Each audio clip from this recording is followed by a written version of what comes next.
Bom dia, gente. Bom dia. É. Obrigado novamente pela oportunidade, é um prazer estar aqui. Na verdade, eu não conheço a chácara, nós estamos chegando agora, né? Então vamos falar um pouco do que a gente faz, né? Principalmente, que acho que é uma contribuição bastante interessante.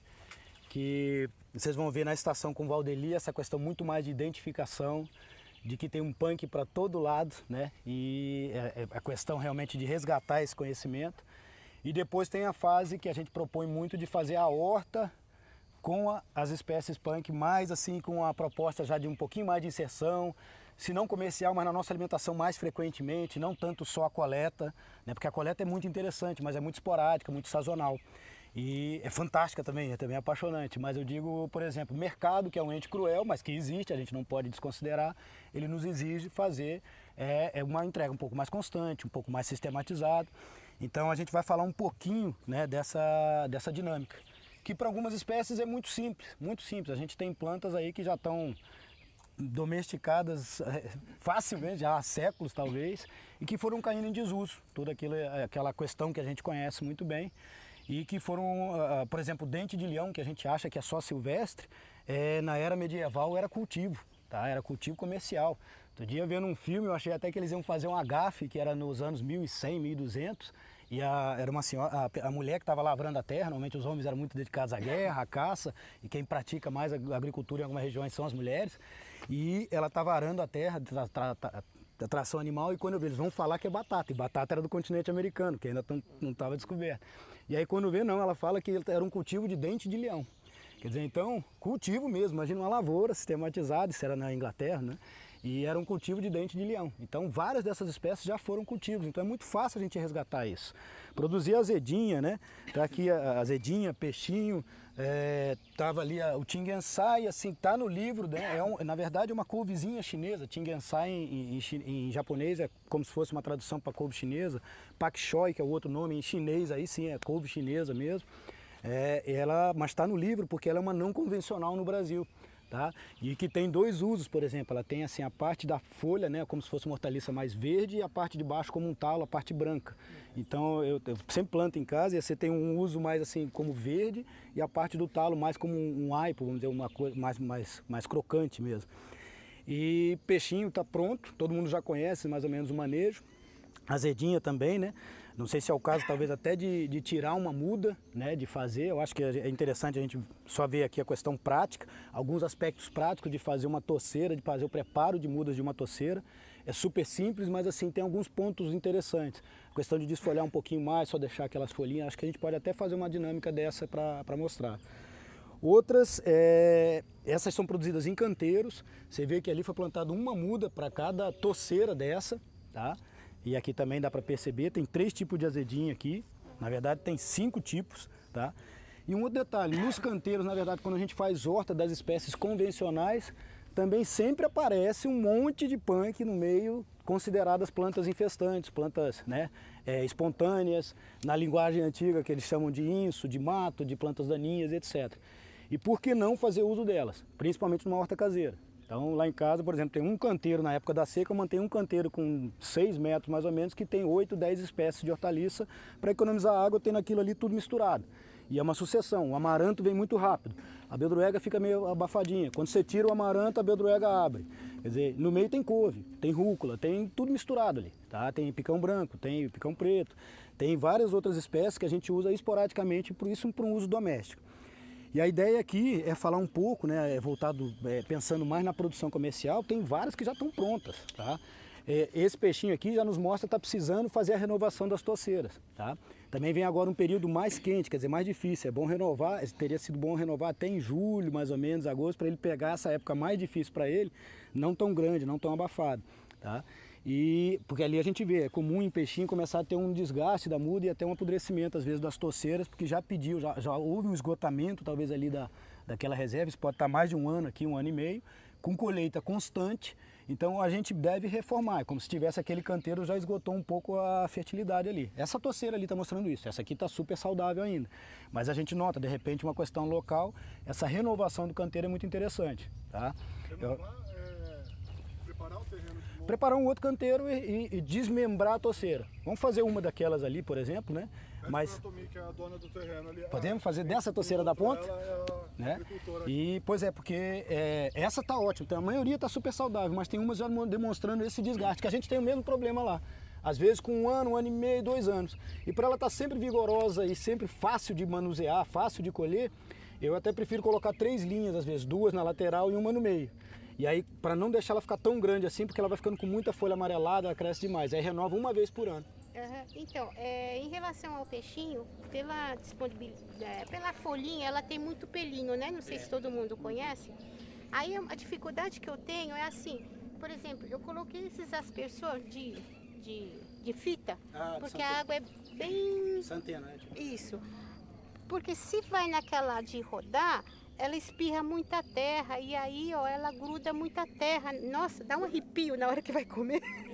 Eu não gosto. Então, assim, eu gosto aqui, eu gostaria até, né, assim, fechar tudo. Tomi, perfeito. Tem uma outra prática que a gente faz, desculpa de interromper. Não, sim, tranquilo. Peixinho a gente não planta sem palhada em volta. Aquele colchão de palha. Então, se não, realmente, e o pelinho gruda demais a terra. Agora, ontem eu mostrei a foto, os canteiros, vocês viram lá, quem estava ontem, aqueles canteiros cheios de palha desde o início. Sim. Acaba o problema. Aí palha é o que mais tem aqui. A mais fácil de usar, ela degrada bem rápido, mas é muito tranquilo. Grama roçada. Então, para um canteiro de peixinho, então precisa de mais. Azedinha agradece também. Essas plantas, essas são de clima mais ameno, elas não são tão tropicais quanto é um amaranto, uma vinagreira, o picão, etc., que adoram calor. Essas gostam de clima ameno. Então, para essas espécies, particularmente azedinha, peixinho, capuchinha também prefere. Você botar palha no canteiro já desde o início. Fez o canteiro, botou a palha. No caso ali, né? Isso, pode ser de folha, pode ser de folha. Então, de repente, abre a folha e coloca... Pode ser. Eu uso grama cortada. O pessoal viu a foto ontem, grama picada, é perfeito, perfeito. Fica limpinho, fica bonitinho. Tá? E aí quando começa a degradar, ele já está quase fechando, a gente só complementa. Tá? Uma dificuldade que eu tive com grama, porque aqui a gente tem muita grama aqui no jardim. Aí a gente corta e usa bastante aqui no canteiro. Só que ali eu tinha um canteiro de ervilha, né, há uns tempos atrás, e eu forrei com grama, só que eu excedi. Ficou uma camada muito alta de grama. Aí eu vi que eu tinha errado. Então, assim, aí depois que a planta começou a poder... Experiência, a horta é muita experiência. Aí fermentou. Então, aí eu percebi, eu coloquei uma camada muito grande, aí a água não penetrava por excesso da grama, e outra ficou tipo um mofo, né? Não sei se é um mofo, qualquer coisa assim, e aí não deixava a água penetrar e prejudicou a planta. Em vez de ajudar, ela prejudicou. Então, assim, eu acho que tem que ser moderado em tudo. Isso. Mas Exato. na quantidade que a planta consegue penetrar a água e na quantidade que a planta consegue absorver também, né? Imaginem fazer isso com uma alface. Tá? Eu carrego peixinho comigo há uns 25, 30 anos. Basta isso. Você vai, renova uma vez por ano, às vezes até 2 anos. Tá? Eu já vi como planta ornamental em região mais fria, cada 3 anos. Ela fica como canteiro de ornamentação e tal, até em outros países se utiliza muito. Tá? Mas imagina, pegar uma muda assim, puxar isso assim, não tem problema, desgarra, né? Então é isso aqui mesmo. Agora existem princípios básicos de propagação que a gente deve fazer sempre. Tá? Então basicamente, limpar, fazer a toalete, vamos individualizar essa aqui, ainda tem raizinha aqui, já é suficiente. Tá? Tirar o excesso de folhas. Tá? Eu tiro até aqui pelo menos, às vezes até mais, às vezes até aqui assim. Tá? Não tenha medo, isso aqui ajuda a planta. Cada folha aqui a mais é uma energia que ela tem que fazer para vir e tal, etc. A gente tirando isso aqui, ó, os zoinhos estão lá. Olha porque é que chama orelha de lebre, orelha de coelho, né? Em espanhol você vê oreja de conejo, olha aqui. É igualzinho uma orelhinha de coelho, né? Então, né, ali assim. Então tirou essas folhas aqui, você não tem mais aquela perda de energia para levantar essas folhas, porque ela tem pouca raiz. Cortou o excesso de raízes. E o ideal é tratar essa mudinha periodicamente, quando você vai mudar, com uma bacia com água sanitária 3%. Mais ou menos assim, 2,5, 1 para 40 mais ou menos. Tá? Aí lavou para tirar excesso, e tirar o excesso de solo, porque dá nematóide, por exemplo, aquelas galinhas. Tá? Se a gente não faz esse tratamento de muda, a gente planta para lá já com um pouquinho de terra, com um pouquinho de nematóide. Então água sanitária, comercial, 1 para 40 mais ou menos já é suficiente, tá? Eu trabalho com 1 para 20, às vezes por uma segurança lá, mas 1 para 40 já é razoável. Sempre observando, se tiver muita galha, aqui mesmo tem um pouquinho de galha, mas é um pouquinho que acaba acontecendo, sempre tem uma área de horta, sempre tem um pouquinho. Mas isso pode ir aumentando, aumentando, aumentando, o que para ela, inclusive, às vezes nem é problema, ela produz muito bem. Só que quando você tirar o peixinho e plantar alface aqui, aí você fala, ó, esse peixinho espalhou praga aqui para mim, porque ele vai sendo mantido há 20 anos sem tratamento. Então sempre que fizer, principalmente para as outras, porque ela produz, ela é punk. Mas a alface você vai ver problema na alface depois. Se você plantar logo aqui de cara, o canteiro está prontinho, você tira o peixinho, renova, planta a alface aqui, você não vai colher alface, por causa dessa populaçãozinha de nematóide que ficou. Tá? Então ela é muito resistente, mas como ela entra no sistema com outras espécies, é interessante ter esse tratamento para reduzir, por exemplo, o nematóide, aquele mofo branco que também é transmitido.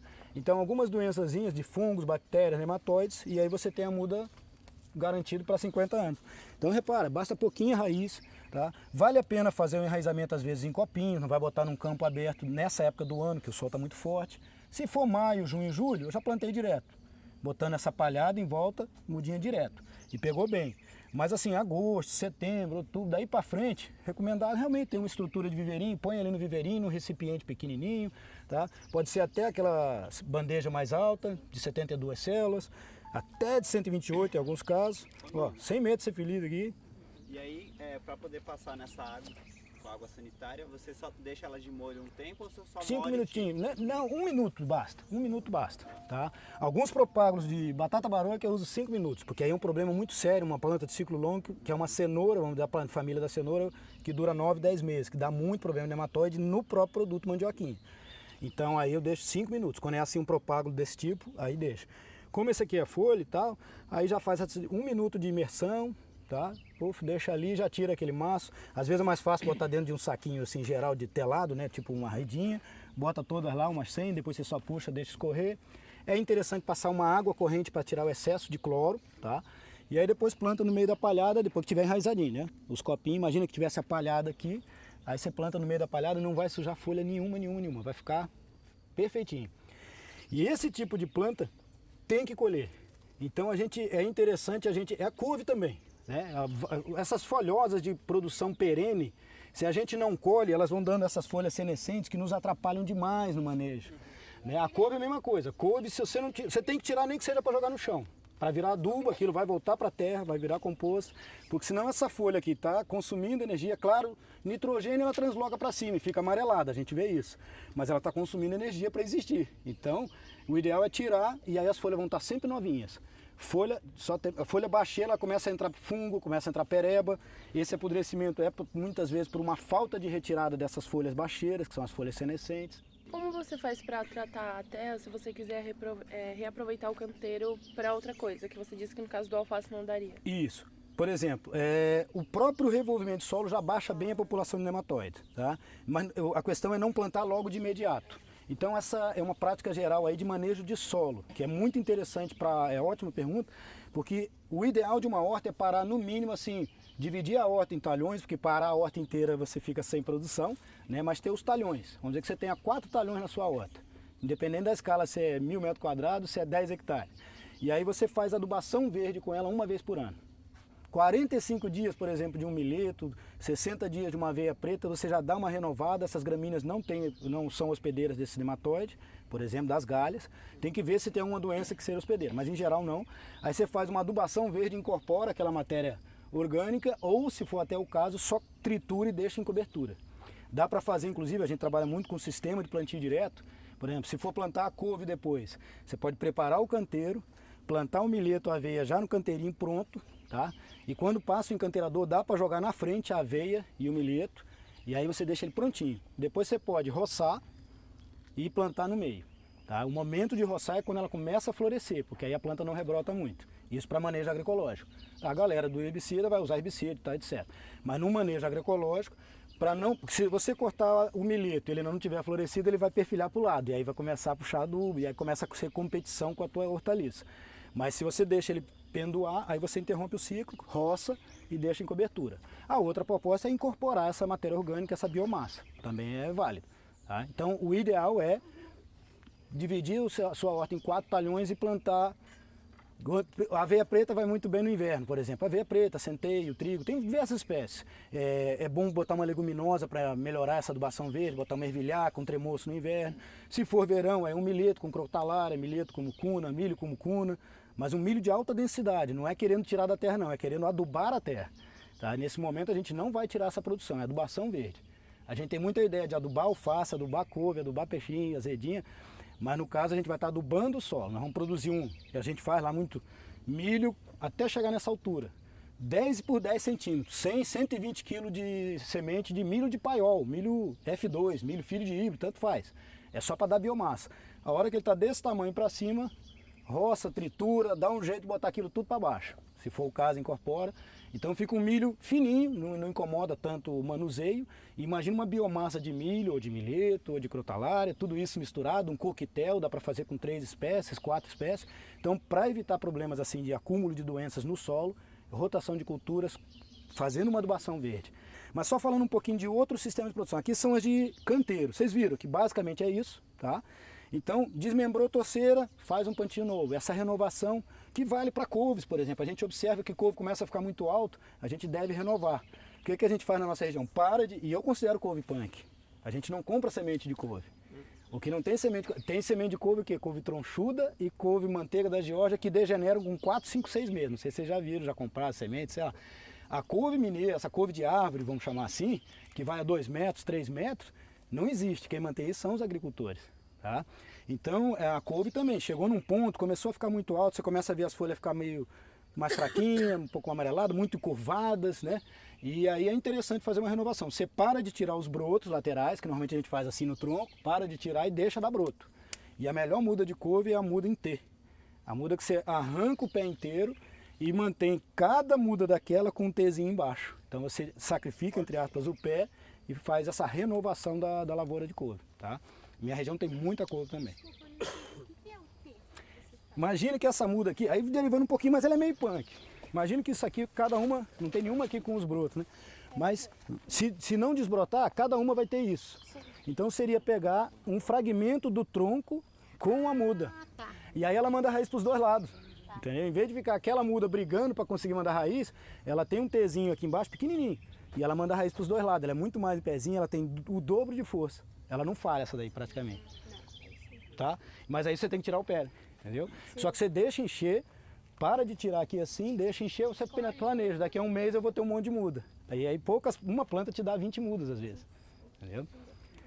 Passando para os outros tipos, essas são as de canteiro. Aí nós temos ali, ó, caramuela, tem as vinagreiras, por exemplo, que não precisam de canteiro. Eu planto muito vinagreira aqui na entrelinha para fazer sombra para as folhosas. No verão agora é muito quente para algumas delas. Então aqui cabe muito bem, a cada 2 canteiros, botar uma vinagreira e você vai colhendo os ramos bacheiros, tá? E vai deixando aquilo meio com formato de guarda-chuva aqui para cima. Então ficaria uma vinagreira aqui quase chegando, né, a cada 2 linhas, quase chegando. E você trabalha mais naquela linha dali, entendeu? Ficaria assim meio ocupado e te dá uma meia sombra para as hortaliças mais de clima ameno, principalmente.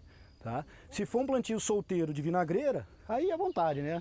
A gente planta de 1 por 1 metro, mais ou menos, de densidade, porque é uma planta muito vigorosa, e aproveita o que der de produção embaixo. Aí vem carurus, aqui tá cheio, né? O botão de ouro, o botão branco, a guasca, o caruru. Quer dizer, esse não é o caruru mais fácil de comercializar. Ó, tem um xissozinho aqui perdido, né? Aí. Então, ó, esse caruru é o viridis, tá? Ele é meio difícil de comercializar.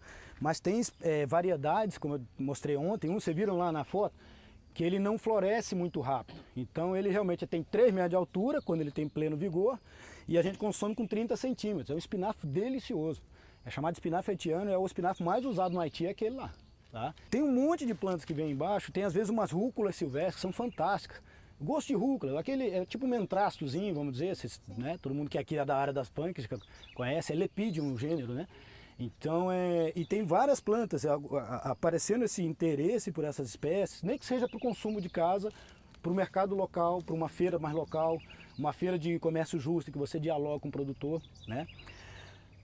Mudando também de espécie, ali, o caramuela, por exemplo, ele não é tão vigoroso a rama como os carás, né, da terra, vamos dizer, o cara branco, o cara barbado, Flórida, mimoso, São Tomé. Então ele permite plenamente colocar no meio do canteiro, fazer consórcio com uma planta de caramuela a cada 3, 5 metros mais ou menos e fazer um consórcio aqui no espaldeiro e ter o consórcio. Tá? E é uma planta assim que está começando a ter, a gente já vê vendendo na CEAGESP, já vê vendendo na CEASA de Brasília. Eu não tinha onde plantar, agora eu vou. Pode ser aqui no meio.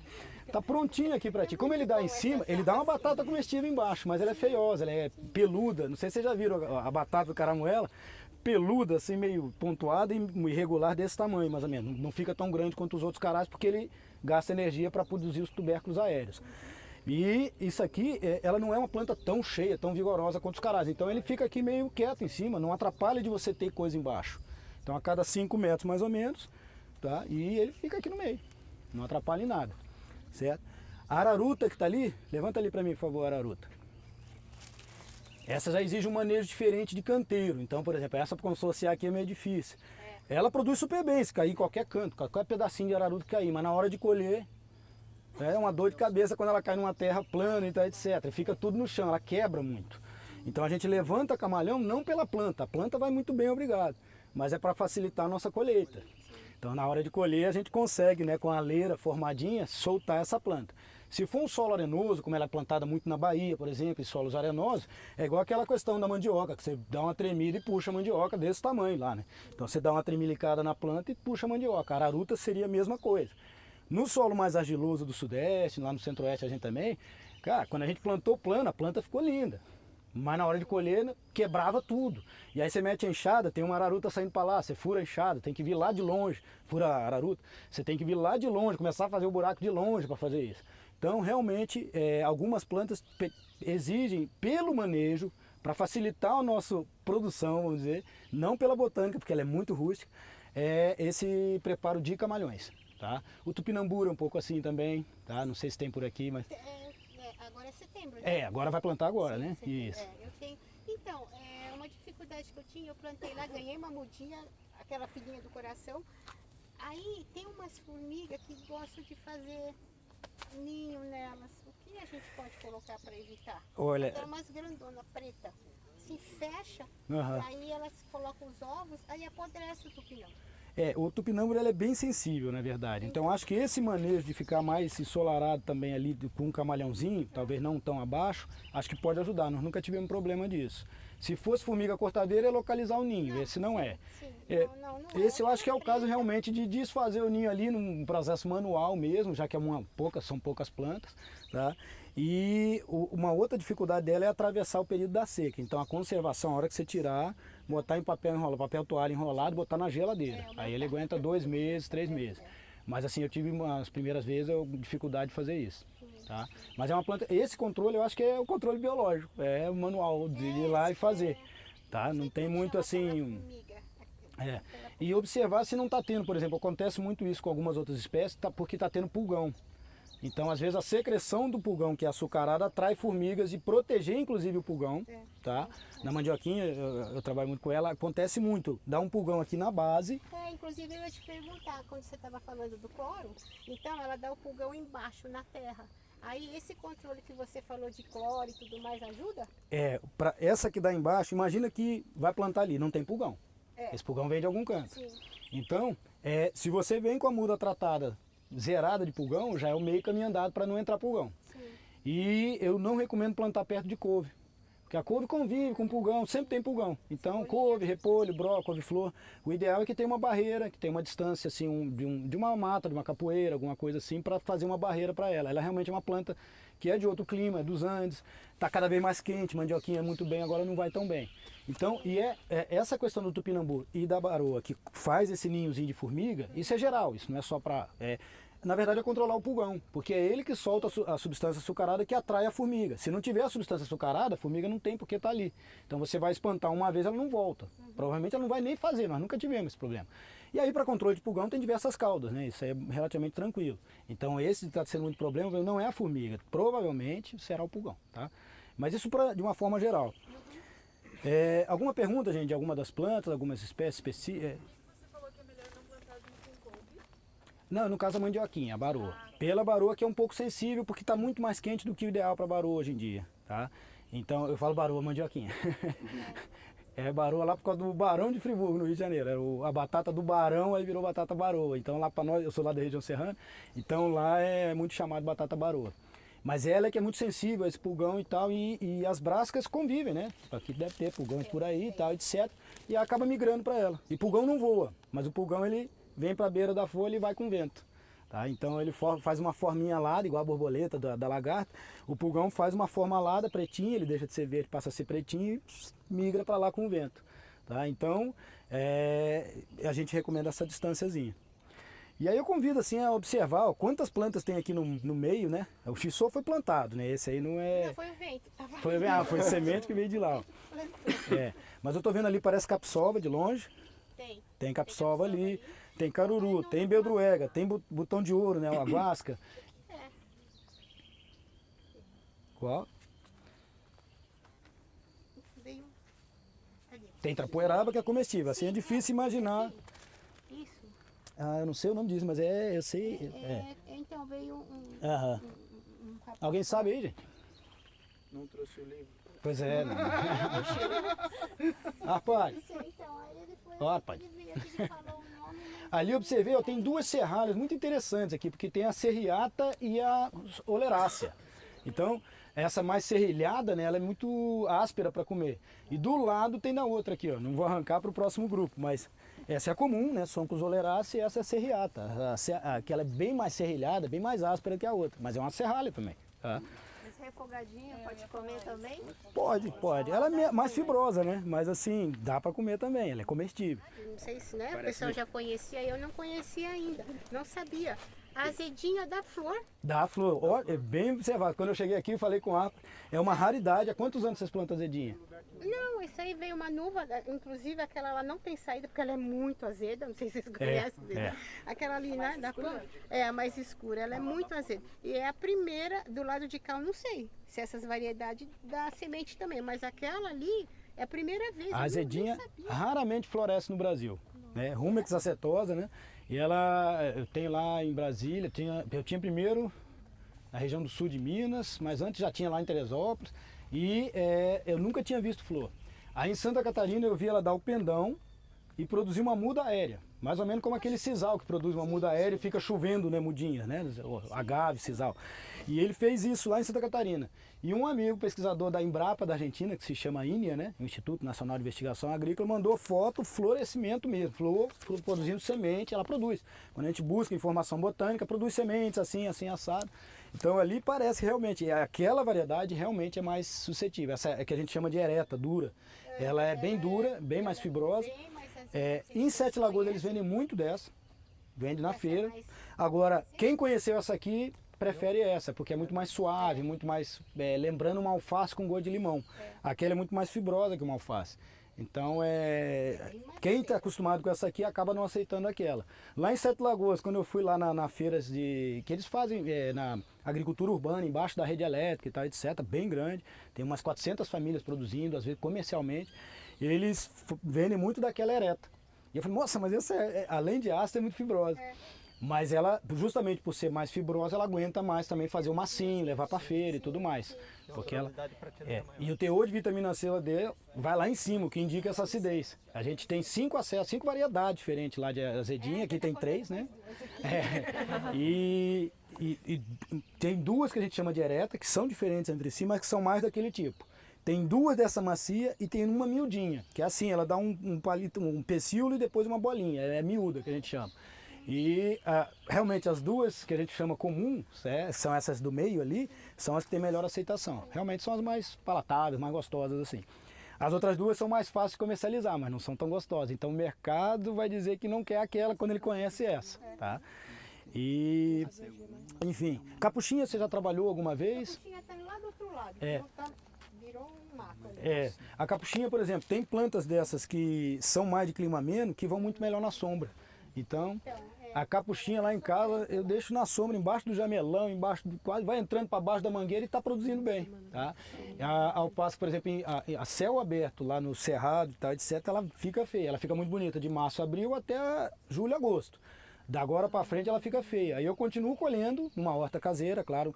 A questão comercial ela fica mais estiolada um pouquinho, mas assim, continua produzindo na sombra e ó, tá sem irrigação. Impressionante. Tem Lá em eu casa. até compartilhando experiência lá do oeste do Paraná, que a gente Aham. tem. No oeste do Paraná também. Ou você tem ela na sombra e no inverno ela desenvolve bem. É, exatamente. Agora, pega regiões mais centro do estado ou o próprio mais próximo da região capital. metropolitana de Curitiba, onde que é mais ameno o clima, Ih, ela vem ela o vai ano o ano inteiro, inteiro. vira Eu lembro, a gente rodava jardim. muito aquela região lá, para Quitandi, Mandirituba, assim, atrás das casas, e ninguém usa, você vê, é muito pouco usado. E o que eu acho fantástico da capuchinha é que todo mundo está aí maravilhado com a flor. Bacana. Mas, gente, olha o biomassa que dá de folha, cara. Aquilo é um agrião. Eu faço muito assim, ó, tem prato típico no Rio que é rabada com agrião. Só que produzir agrião, por exemplo, precisa de irrigar 5, 6 vezes por dia. A capuchinha está nos dando ali à vontade, sobrando folha. É o agrião do México também chamado. Então, por isso que eu estava buscando aqui para comentar isso, é a folha da capuchinha, que eu acho que é um grande tesouro, tá? Tem a flor e tem a semente, que vocês vão ver lá na... Né, É a semente virar o caparra, né? Isso, Barra de pobre, o isso. pessoal brinca. tem a Fica nossa, bom. tem a nossa brasileira aqui, que é o crem, né? Que o pessoal O conhece como crem. crem, que é uma trapeola. A raiz forte. Cara, lá na minha região, principalmente de origem italiana, consomem Muito, e tem dois crem, né? Tem o crem que parece uma mostarda a folha com a raizona para baixo. Ó, nós temos que Isso, interromper é ali. o crem da trapeola, né? Não a, E não da armorácea, não é. essa mostarda. O trapoela é nativão do Brasil mesmo. O crem é uma delícia. E tem um crem falso que é a raiz da moringa. Sim. Pega a raiz da moringa e rala. Dizem que não pode consumir muito. Bom, pelo que eu consumi não deu problema. Mas assim, a gente tem uma fauna intestinal em vez de flora, né? Eu tô vivo ainda. Não, mas também pode fazer um branqueamento muito rápido. Se cozinhar, perde o sabor. Perde o ardido, que é o gostoso. Tá? Mas assim, um branqueamento bem rapidinho para tirar esse ardido. Gente, nós proseia mais depois. Muito obrigado.